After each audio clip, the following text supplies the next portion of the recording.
সকাল বন্ধুরা, কেমন আছো তোমরা? আশা রাখছি সকলেই খুব ভালো আছো। শিল্পী লাইফস্টাইলের ছোট্ট একটি ভিডিওতে তোমাদের সবাইকে জানাই স্বাগত। তো এখানে দেখো মা মাছ কাটতে বসেছে আর আমি যাচ্ছি রান্নাঘরে। তো মাকে বলেছি, মা তুমি মাছগুলি কেটে দাও আর আমি এদিকে রান্নাঘরে সব কিছু নিয়ে রান্নার আয়োজনটা করি। তো মা এদিকে মাছ কাটতে বসলো আর আমি এদিকে সবজি কাটতে বসছি। একসাথে দুজনেরই কাটাকুটি হয়ে গেছে, বসিয়ে দিয়েছি রান্না বসাবো। মাছগুলি সব ভেজে নিয়ে তারপরে করব আজকে মাছেরই রান্নার আইটেম, কারণ আজকে মাছ দিয়ে টক রান্না করব আর মাছ দিয়ে বেগুন দিয়ে রান্না করব। টমেটো সিদ্ধ দেব।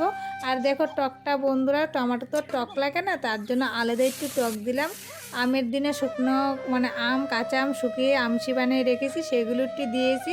না দিলে ভালো লাগে না, টক একটু মিষ্টি মিষ্টি লাগলে একদমই ভালো লাগে না। টক টক মাছের টক টক টক না লাগলে ভালো লাগে না।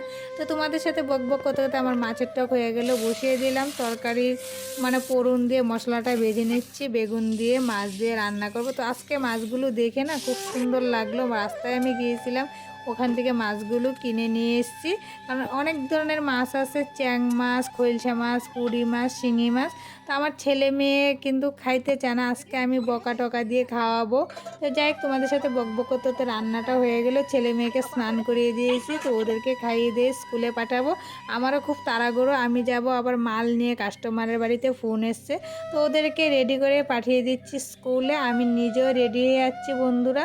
তো ভিডিওটা আর বেশি বড় করবো না, এখানে শেষ করবো। যদি ভালো লাগে অবশ্যই একটা লাইক করে কমেন্ট করে চ্যানেলটাকে সাবস্ক্রাইব করে আমার পাশে থেকো। আমি এদিকে কাস্টমারের বাড়ি যেতে থাকি, তোমরা চ্যানেলটাকে সাবস্ক্রাইব করতে থাকো। টাটা।